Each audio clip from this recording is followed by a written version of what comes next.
और मेरी इज्जत माफ घरों में बैठकर सुनने वाली पर्दानशीन मां और बहनों से भी मुखातिब हूं। मजलिस इत्तेहाद अल मुस्लिमीन का वजूद उस वक्त हुआ जब हमारे हयात सियासी ने तड़प कर दम तोड़ दिया था। मेरी मुराद हिंदुस्तान की आजादी के बाद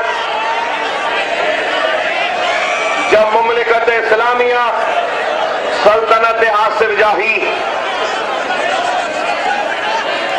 मेरी मुराद निजाम दखन के उस हुकूमत से है जो उस वक्त रियासत दखन के नाम से हुकूमत किया करती थी। और हिंदुस्तान की आजादी के बाद कई रजवाड़ों को और राजाओं को इंडियन यूनियन में मर्ज किया गया था, शामिल किया गया था। तो उस वक्त रियासत दक्कन को भी इंडियन यूनियन में जम किया गया और रियासत हैदराबाद का हिस्सा हैदराबाद से होता हुआ बीदर, गुलबर्गा, उमरगा, रायचूर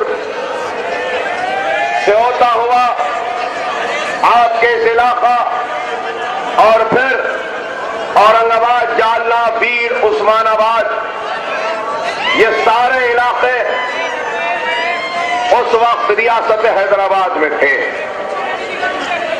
और रियासत हैदराबाद को इंडियन यूनियन में जम किया गया। तो उस वक्त पुलिस एक्शन, वो ऑपरेशन पोलो के नाम से बहुत ही अजियतें, जुल्म व सितम हुआ था मुसलमानों के साथ और बिलखुसूस सरजमीन दक्कन के मुसलमानों के साथ। आज हम हिंदुस्तान की आजादी के तारीख में कई फिसादात को हमने देखा। आपने कभी मुरादाबाद के फिसाद के वाक़यात को सुना, कभी अहमदाबाद के फिसादात, कभी अजमेर के फिसादात, कभी जयपुर के फिसादात, कभी मेरठ के फिसादात, कभी अलीगढ़ के फिसादात, कभी गुजरात के फिसादात, कभी मुंबई के फिसादात, कभी हैदराबाद के फिसादात। आपने इस हिंदुस्तान की आजादी में 50,000 फिसादात को सुना है, देखा है, झेला है, लेकिन ऑपरेशन पोलो और पुलिस एक्शन के नाम पर जो जुल्म सितम हुआ था सरजमीन दक्कन पर, वो अपने आप में एक तारीख है और तारीख कभी उसको भुला नहीं सकती।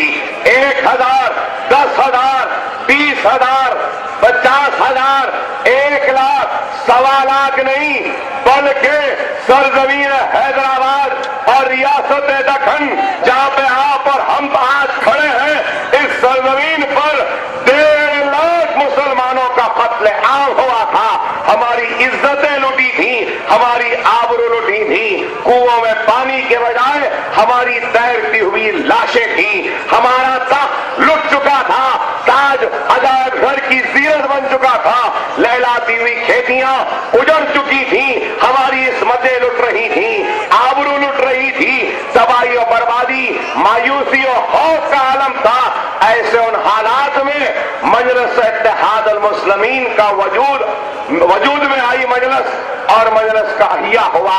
तो मजलिस इत्तेहाद अल मुस्लिमीन ने हिंदुस्तान के दस्तूर के ताबे रहते हुए अपनी दस्तूरी व जमहूरी जद्दोजहद का आगाज किया। और जब आगाज किया तो लोगों ने कहा कि क्या जरूरत है मुसलमानों की जमात की। क्या ये काफी नहीं था कि 1.5 लाख मुसलमान कटे? क्या ये और मुसलमानों को कटाना चाहते हैं? लेकिन हमने दस्तूर के दायरे में रहकर दस्तूरी व जमहूरी जिद्दोजहद का आगाज किया तो सबसे पहले मजलिस ने ऐलान किया कि मुसलमानों को एक मरकज सियासी पर लाएंगे, एक प्लेटफॉर्म पर लाएंगे, उनको कलमे की बुनियाद पे मुत्तहिद करेंगे, मुनज़्ज़म करेंगे। तो दूसरा नारा दिया, वो नारा ये था कि मुसलमानों की तालीमी पसमानदगी को दूर करेंगे। तीसरा नारा था मुसलमानों की कमजोर मईशत को इस्तेहकाम बख्शेंगे और इनके जिंदगियों में खुशहाली लाएंगे।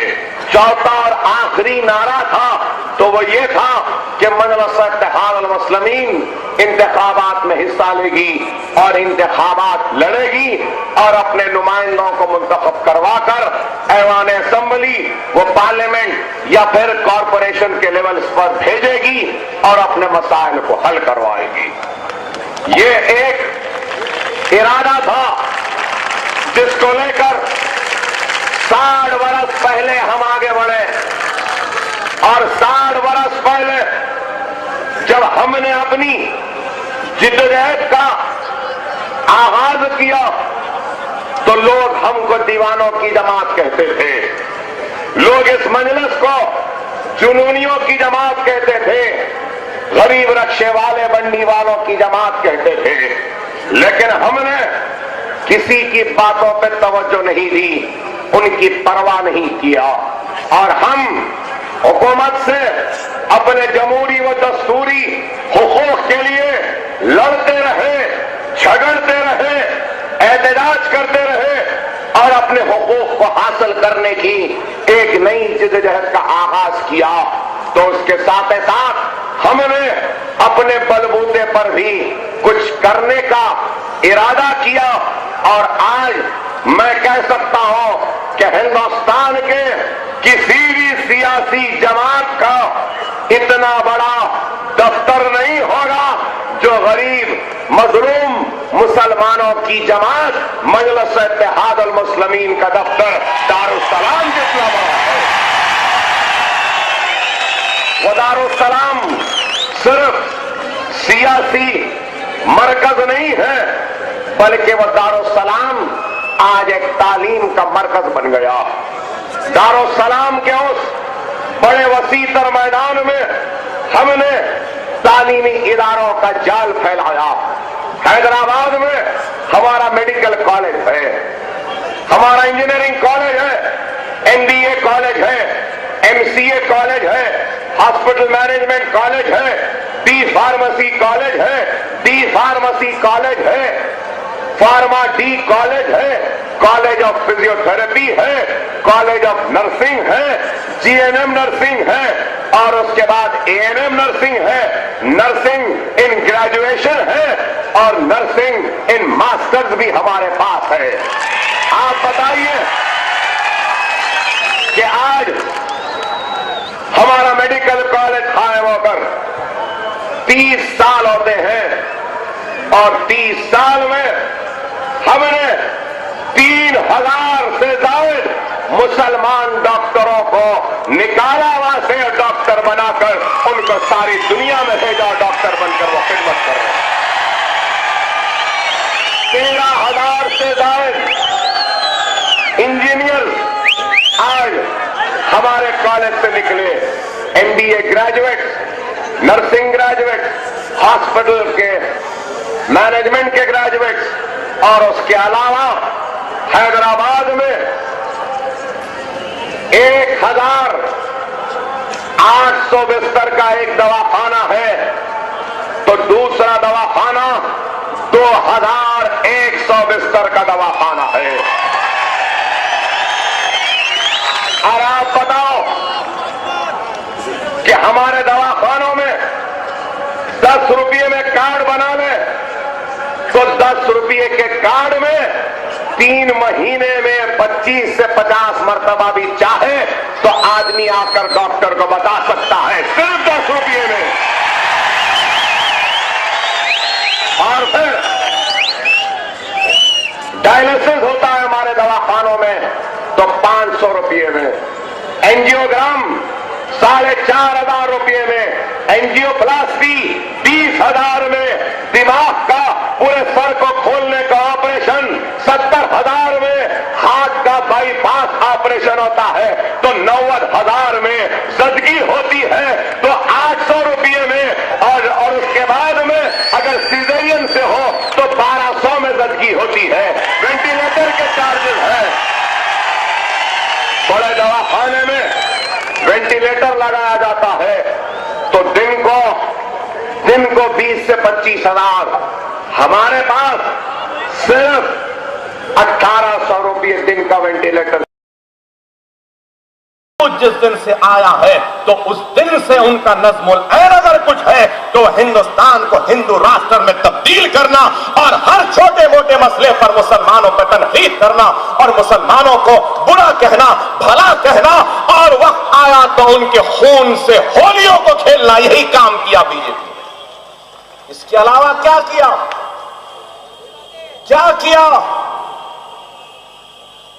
नरेंद्र मोदी को वोट देने वालों, मेरा तुमसे सवाल है,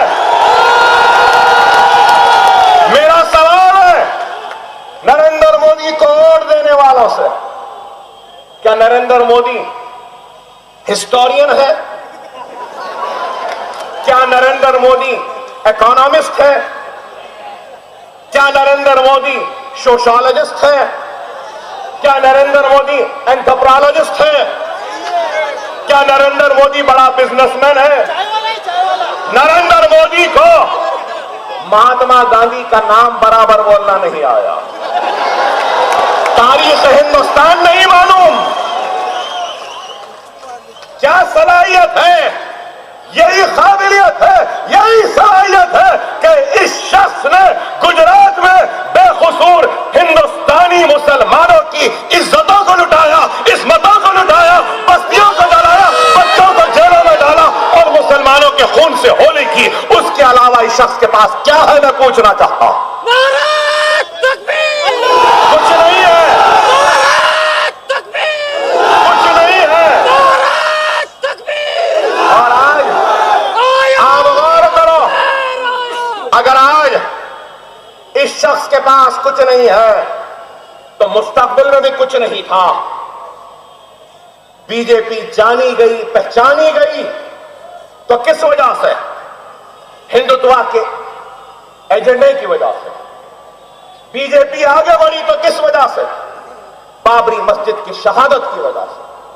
अगर बाबरी मस्जिद की शहादत नहीं होती तो क्या बीजेपी ताकतवर होती? आप गौर करें मेरे एक एक बात पर।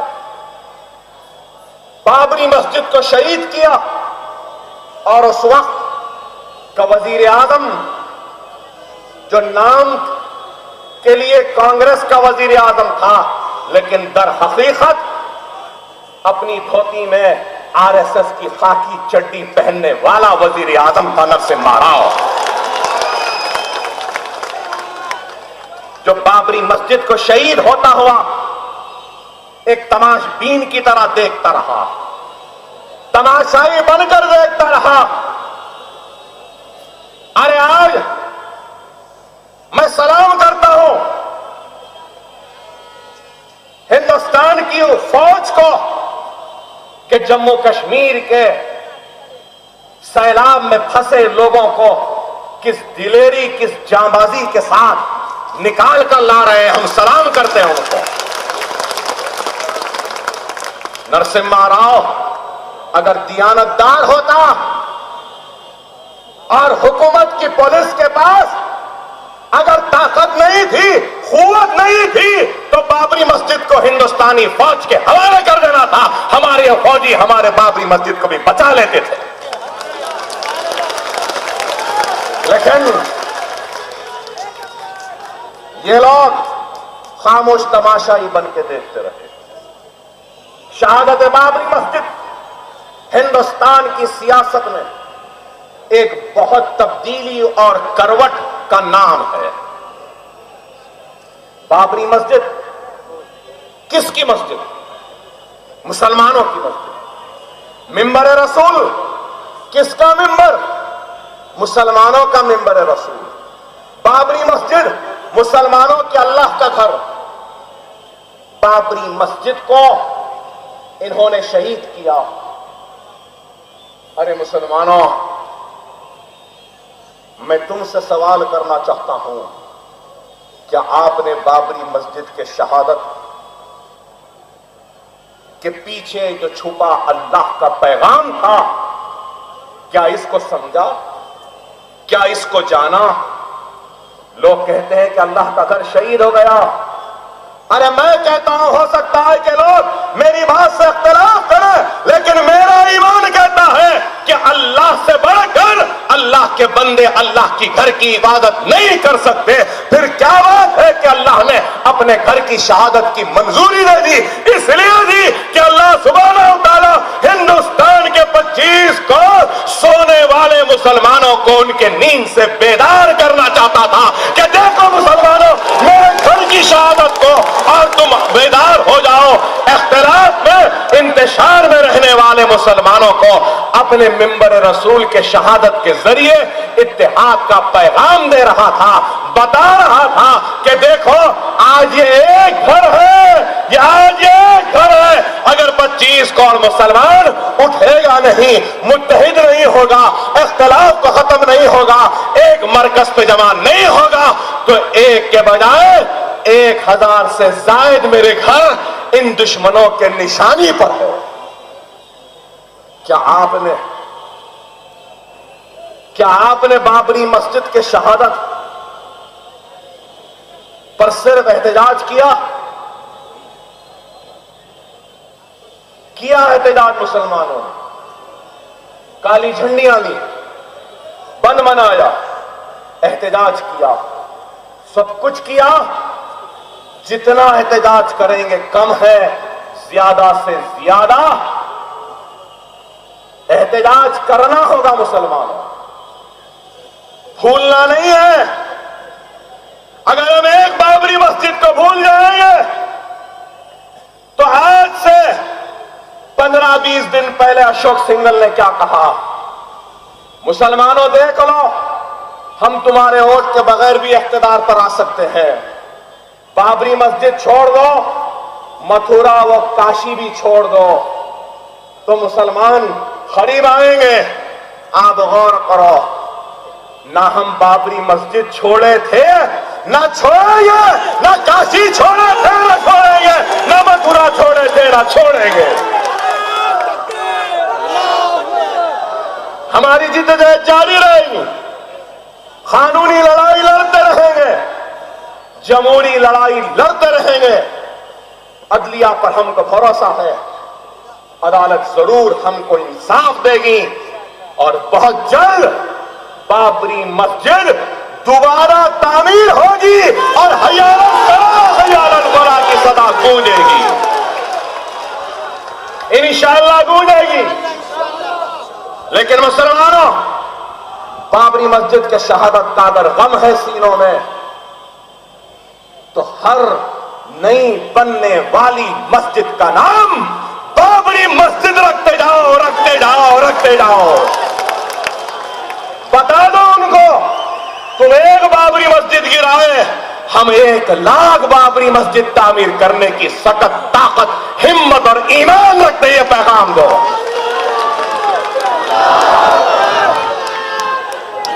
अगर ये बाबरी मस्जिद का अगर गम है, तो नौजवानों, यहां बैठे नौजवानों से कहूंगा, अगर बाबरी मस्जिद का गम है तो वीरान मसाजिदों को आबाद करो, वीरान सीनों में नमाजों की रोशनी से उनमें नए उजाले लाओ और जमात के साथ जाकर मसाजिद में बाजमात नमाज अदा करो। अगर मस्जिद में मुसल्ली होंगे और मस्जिद अगर वीरान नहीं होगी, तो खुदा की कसम किसी की मां नहीं जनी जो हमारे मसाजिदों के ऊपर बुरी नजर उठा कर दे। नमाज के पाबंद बनो, मसाजिदों को आबाद बनाओ, अपने रूठे हुए अल्लाह को मना लो, सजदे में गिरकर गिड़गिड़ा कर अल्लाह को मना लो। अल्लाह रहमान है, अल्लाह रहीम है। अपने गुनाहों से तौबा करो, अल्लाह आपके तौबा को कबूल करेगा। बाबरी मस्जिद की शहादत, उसके बाद उस पर एहतजाज करने वालों के सरों और सीनों पे गोलियां, बंबई में भी गोलियां चलाई गई, काले झंडे लेके बच्चे गए थे। ताड़ा के नाम पर बेकसूर मुसलमानों को जेल में भी डाला गया। फिर उसके बाद 92 के बाबरी मस्जिद के बाद 93 में और 92 के आखिर में कितना भयानक फिसाद हुआ। मुंबई में, बंबई में, अहमदाबाद में, गुजरात में, मुझसे बेहतर आप जानते हैं। उस वक्त भी मैं बंबई आया था, उस वक्त भी दवाखानों को फिरा था। एक एक मजलूम मुसलमानों की तड़पती हुई आंख को मैंने सुना था, उनकी फरियाद, उनके दास्तानों को भी सुना था। अरे मैं पूछना चाहता हूं मुसलमानों, मैं पूछना चाहता हूं, 93 के बाद से लेकर आज तक कई फिसादात हुए।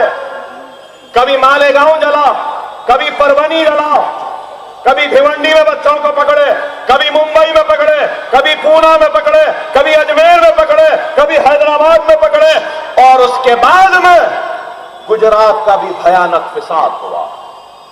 नरोड़ा पाटिया जला, एहसान जाफरी को जिंदा काट दिया गया, जला दिया गया।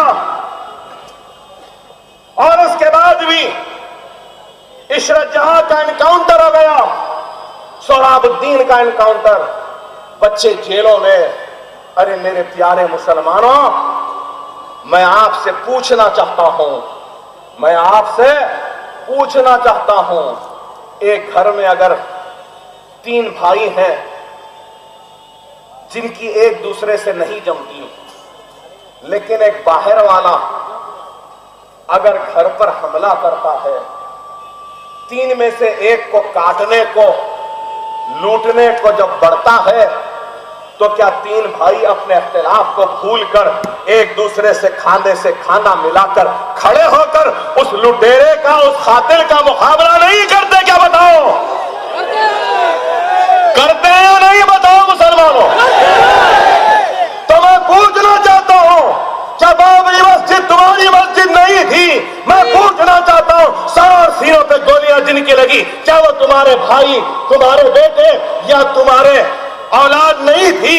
मैं पूछना चाहता हूं, ताड़ा के नाम पर जेलों में तड़पने वाले क्या तुम्हारे मुसलमान भाई और तुम्हारे बेटे नहीं थे? क्या पूछना चाहता हूं।